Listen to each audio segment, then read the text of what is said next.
Hey, it's Faith Talk Live. I'm Rick Probst. And I'm Dan Ratcliffe. Hey, this guy is a rock star to us, and we love catching up with him. Dan Rupple, he is the CEO at Master Media, also writer, producer, speaker, pastor, husband, father, grandfather. You've done it all. I just ran out of breath. I don't know what else to say. But anyway, hey, Dan, how are you?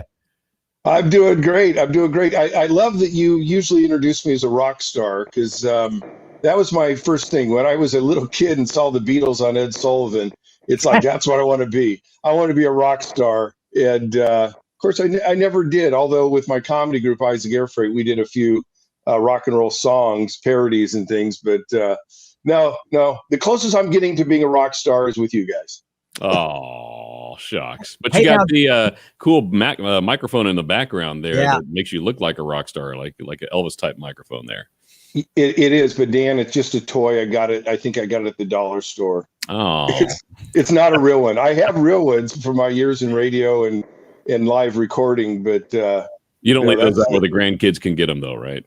Well, that's why it's there. It's for the grandkids. Yeah, right. The real ones we don't leave out, but that one they can play with. Yeah. Now, if I remember correctly, I think I heard Peggy say in an interview that I was watching on Facebook, you have 9 or is it 11 grandchildren? 7. 7. Okay, well, there should be 9 or 11, right? Yeah. It feels like it. When all 7 are over, it feels like Avengers doesn't, But we have the magnificent 7. Awesome. It's good to catch up with you. Let's talk a little bit about, I do want to talk about, as I mentioned before we went live, Life Off the Screen. There's a great interview you did with Todd, and help me with his last name again. Kormanecki. And he is he produced Elf and also Sully. You'll see part 1 if you watch it today, part 2 coming up soon. But also his wife, Jane, who was a model. And she was a runway model in Paris and also New York. And that's what brought her to New York, where she met Todd. And I think they've been married, if I remember right, like 23 years or something like that. And they have a couple kids. And through the past decade or so, they've become very close friends of Peggy and mine. And if you watch Life Off Screen, which you can find on Facebook, you can find it on the mastermedia.com, or you can find it on Life Off Screen YouTube on our channel. And it's both a podcast and a web series if you want to see their smiling faces.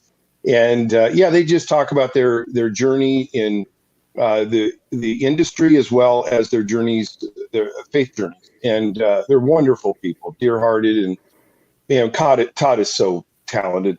As he talks about it, he produced Elf, and then he's written countless TV shows and movies, including Sully. Wow. Well, I mean, what a guy to talk to and become friends with, just to know that he's a man of faith. Tell me a little bit about what you learned about him and his faith journey. Well, I don't want to have a spoiler alert here, Dan. Right. You'll have to hear the whole thing. But what I think the biggest takeaway in just knowing him, and I don't know how much we covered this in Life Off Screen, which my wife and I host, as you know, Peggy, is the fact of how his faith informs what he does. He approached Elf as a child reconnecting with his father, a search for his father, which is, spiritually, we're all on that journey. Mm-hmm. We're all on that journey of reconnecting and discovering our father. And we try different things, different methods, religiosity, checking all the boxes of the rules or whatever, but we know it's not us finding God, it's God, or coming to us in the person of Jesus Christ. And so he approaches everything he does with that spiritual lens, and his faith is so dear to him, and he's remarkably talented. Wow. And a dear brother. Very cool. And I know he's more than just the producer of Elf, but as I mentioned, and you mentioned this even in the interview, who doesn't like Elf, right? He it's actually probably number 3 in our top 10 Christmas movies. We have to watch it. Yep. Yeah. And you know what? We've had it since the beginning. and we still laugh and still get grossed out when the whole gum scene on the right. But we know it's coming. But Yes. still, and we bring all the boys back in. You know, they get away from their devices and they come in and they watch it, and it's just really, really cool. Somebody like that, as you mentioned, as he produces something amazing, and I know it's producing and directing and writing and acting and all of that culmination. But as huge as that film still is, you can almost see the hand of God in what he did, right? In producing that. Absolutely. That you said that well, Rick. The journey of doing or producing Elf was a lot of the reason it's so beloved is the fact that they stuck to their convictions that it had to be a movie about kindness. And he talks about that in the interview on Life Off Screen. So much of comedy in film or television is mean-spirited. It's at the expense of somebody else. Yeah. And you look in Elf, and it's all about kindness. It's all about Buddy, just loves people and is celebrating Christmas, and he's so excited, and he's pure of heart. And that's what comes out. And that's what makes a movie, one of the classics. You reference, and I referenced on the show that Elf is definitely in, like, everybody's top 3 Christmas films of all time, but it's also one of the highest. You'd put it on the top 10 of all-time beloved films. You put it up there with Wizard of Oz and Princess Bride, and those films that traditionally you want to watch with your family about every year. Yeah. Because it's such a kind-hearted film. Yeah. Now you mentioned Princess. I'm sorry, Dan. You mentioned Princess Bride, which is another classic that you just don't get enough of. I mean, I go around the house saying inconceivable. And I want to take drinks of people and switch it around to see if I can actually, but I mean, that is just such a well done, which I don't know how much money they put into that thing. It didn't appear to be a lot, but it's still one of those classics that people still talk about no matter what the age. Yeah. Whenever I have a name tag, I always put Inigo Montoya on it, so it says, "Hello, my name is Inigo Montoya." So. Yeah. Oh, can I tell you a quick story about Mandy Patinkin? Yeah. Way back in the day when I was doing Letterman, obviously I was in Hollywood and Dave Letterman is in New York, but he wanted me to do a roll-in of Mandy Patinkin in the shower singing college fight songs. So anyway. So we're setting up the shower and everything. He's not there yet. And we're setting up the shower and miking it and putting the lighting and blah, blah, blah. And my crew is trying to say my name and Nego Montoya, you kill my father, prepare to die. And they're just butchering it. It's like, my dad died and I'm going to kill you. I mean, it was like, they were totally, they didn't have it right at all. And so I'm just sitting back there because, like you guys, man, I've got the whole movie memorized, And so I'm just waiting and waiting and waiting. And then Mandy Patinkin comes. And I said, look, I'm really sorry to do this because I'm sure everybody, you can't go to a restaurant without somebody asking you to do it. He was so kind and nice. In fact, he even gave me a CD and signed it and everything. Oh. He was really a nice guy. And so he did the line. Oh, man. In his full, he got into character and just delivered it. And it's like, we're just like, incarnation, it was great. That is awesome. Dan Rupple, he's the CEO of Master Media. He does so much. Dan, I am still in awe of the fact that God has placed you in people's lives, and not that you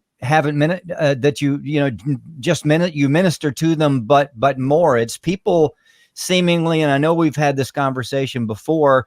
It's not that they're forgotten, but they're so removed from our church culture that you took the call and said, hey, I'm going to interrupt their world and just love them. And you've got all your cred because you are who you are and where you've been, and Peggy as well. But they respect that. But it seems to me like their lives are just being touched so deeply. Well, God is so good in giving us opportunity for, and favor where the top influencers and leaders in the media industry welcome us and invite us into their offices and their lives. and they open up to us. And it's because we don't go with an agenda. We don't go with an axe to grind of, hey, I don't like the language used on that show. We just go to love them and to serve them. And they see pretty quickly that we really do care about them. And, as I've shared with you guys before, I never leave an office without asking to pray for them. And they've never said no.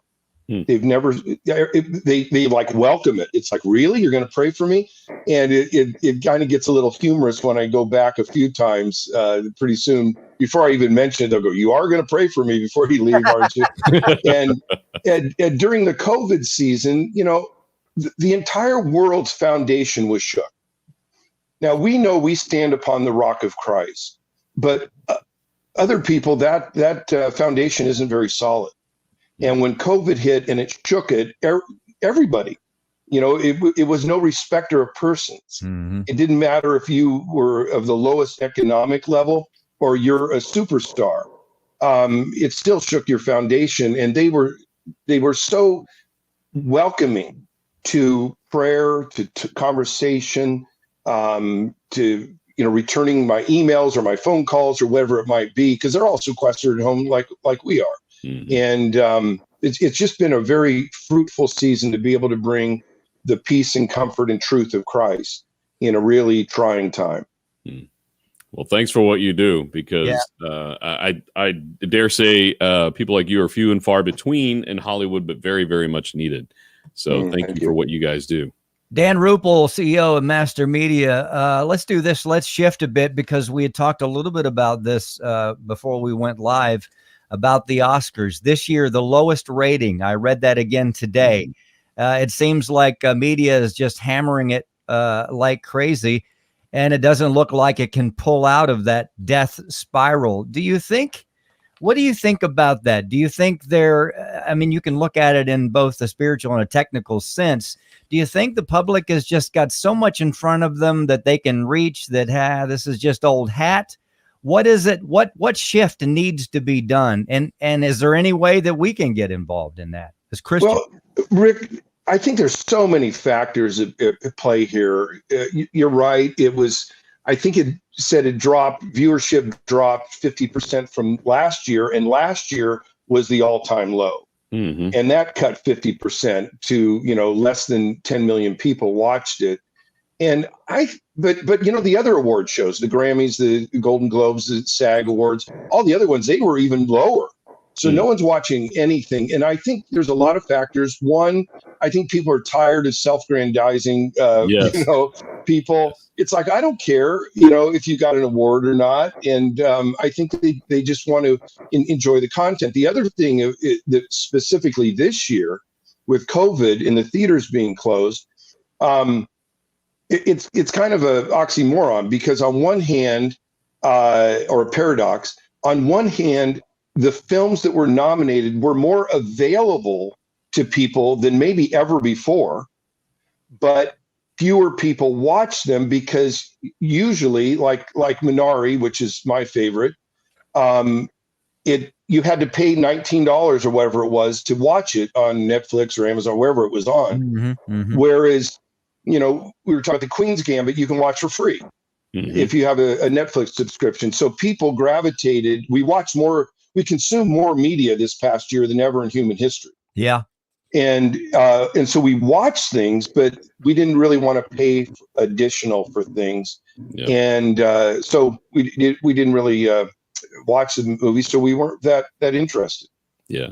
And I think personally, at least in our household, number one, I thought, how do you have the Oscars when no movies were out? But there were movies out, but in my mind, in the theaters, all the theaters were closed, so you didn't have them available there. So I was thinking, well, there's not going to be anything really to watch. And like you said, the self-grandizing of Hollywood and everything's so political now. And I don't want to watch that. I just want to watch the award show and be entertained.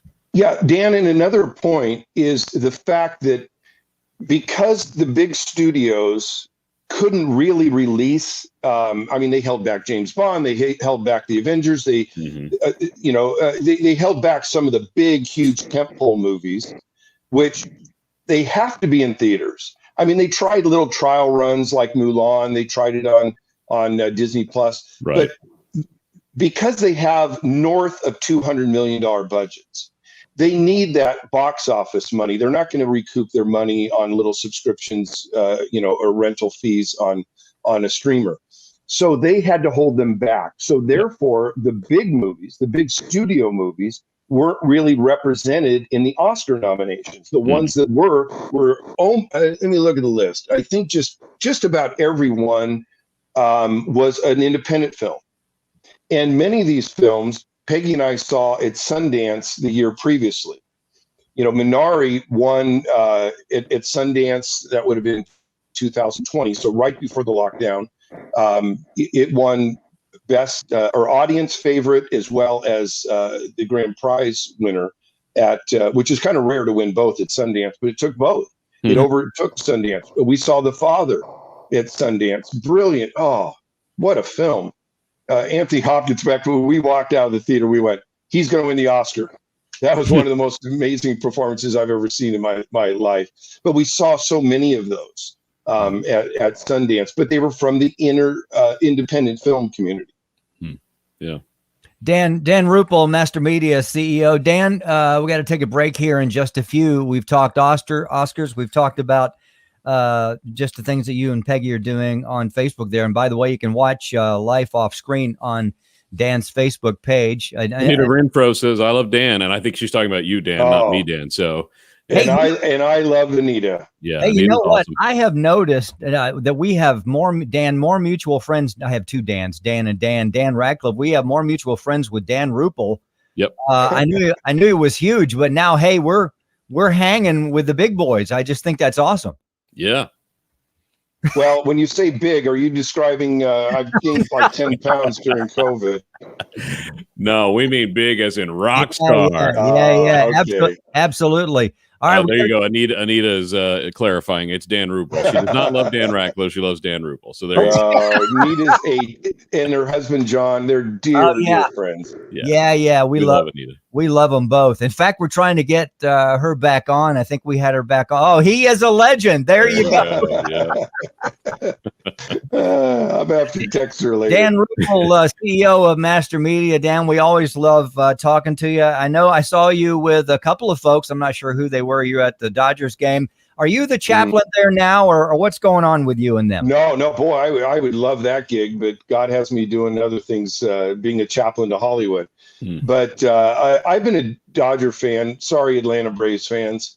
I've been a Dodger fan since I was 5 years old and seeing Sandy Koufax. So I love baseball, and whenever I go to Atlanta, I try to catch a Braves game, whether they're playing the Dodgers or not. I try to catch a game because I just love baseball. Yeah.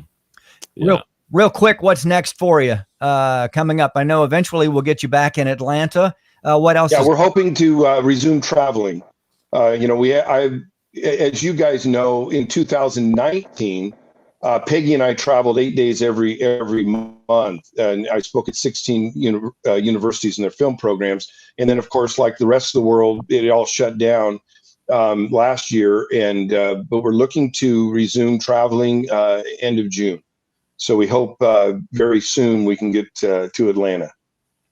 We would love to see you when you guys come. Even if we're not in studio, we'll get together and do lunch and do the show. It'll be a lot of fun. Love it. Yeah.